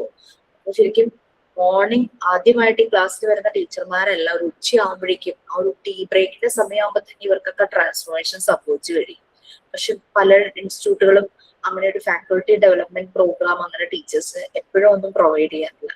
വൺസ് ഇന്നെ അക്കാദമിക് ഇയർ അവർക്ക് കൊടുത്തു കഴിഞ്ഞു കഴിഞ്ഞാൽ അവർക്ക് നല്ല ട്രാൻസ്ഫോർമേഷനാണ്, അവരുടെ രീതികളെ മാറും. ആ ഒരു 2 hours തന്നെ നല്ലൊരു വ്യത്യാസം ഞങ്ങൾ കണ്ടിട്ടുണ്ടായിരുന്നു. മോർണിംഗ് വരുമ്പോഴൊക്കെ അവരൊക്കെ ഇങ്ങനെ ബസ്സിൽ പിടിച്ചിരിക്കുകയായിരിക്കും, ഞങ്ങൾക്ക് എന്തിനാ ഇത്, ആ ഒരു രീതിയിൽ വരുന്നവരായിരിക്കും.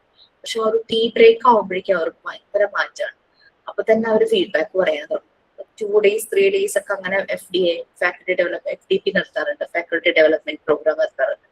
അപ്പൊ അതിലൊക്കെ അങ്ങനെ ഞാൻ അതിലൊക്കെ ഇങ്ങനെ സൈലന്റ് ഒബ്സർവർ ആയിട്ട് പാർട്ടിസിപ്പേറ്റ് ചെയ്തിട്ടുണ്ട്. അത് കൂടാതെ സെഷനും എടുത്തിട്ടുണ്ട്. വളരെ കുറച്ച് സമയമൊക്കെ ആട്ടോ ഞാൻ സെഷൻ എടുത്തിട്ടുള്ളൂ, കാരണം നല്ല എക്സ്പീരിയൻസ്ഡ് ആയിട്ടുള്ള ആൾക്കാർ വന്ന് സെഷൻ എടുത്തിട്ടുണ്ട്. അപ്പൊ അവര് നമ്മൾക്കൊരു സ്ലോട്ട് തരും, ഈ സെഷൻ എടുത്തോളൂ എന്നൊക്കെ പറയും. അതൊക്കെ നല്ലൊരു ഭാഗ്യമായിരുന്നു. അപ്പൊ അങ്ങനെ എടുത്തിട്ടുണ്ട്. അപ്പൊ ടീച്ചർമാരുടെ മാറ്റങ്ങൾ നമ്മളിങ്ങനെ ഒബ്സർവ് ചെയ്യുമ്പോൾ മനസ്സിലാവും അവരിലുണ്ടാകുന്ന മാറ്റങ്ങളൊക്കെ. നല്ല ഇതായിട്ട് തന്നെ അവര് നല്ല സ്കൂളിൽ നിന്ന് വരുന്നവരായിരിക്കും, പരിചയമൊന്നും ഉണ്ടാവില്ല, പക്ഷെ പോകുന്നിടത്ത് ഭയങ്കര ബോണ്ടൊക്കെ ആയിട്ടാവും. ഓക്കെ, സോ നമുക്ക് നെക്സ്റ്റ് ക്ലാസ്സിൽ കാണാം. നിങ്ങളൊന്ന് വായിച്ചു നോക്കൂ. ഈവൻ എടുക്കാൻ പോകുന്ന പോർഷൻസ് ഒന്ന് വായിച്ചിട്ട് വരുവാണെങ്കിൽ നമുക്ക് എളുപ്പമായിരിക്കും. വായിക്കുമ്പോൾ ഏതെങ്കിലും ടോപ്പിക്, ഇനി എടുക്കാനുള്ളത് ഏതെങ്കിലും ടോപ്പിക് സെമിനാർ എടുക്കാൻ പറ്റുന്നുണ്ടെങ്കിൽ പ്രിപ്പയർ ചെയ്ത് വന്നോളൂ. നമുക്ക് എടുക്കാനുള്ളതല്ലേ, നമുക്ക് എടുക്കാം, സെമിനാർ എടുക്കാലോ. ഇത് കാണാം. Thank you ma'am. Thank you, ma'am. Thank you, ma'am. Thank you ma'am.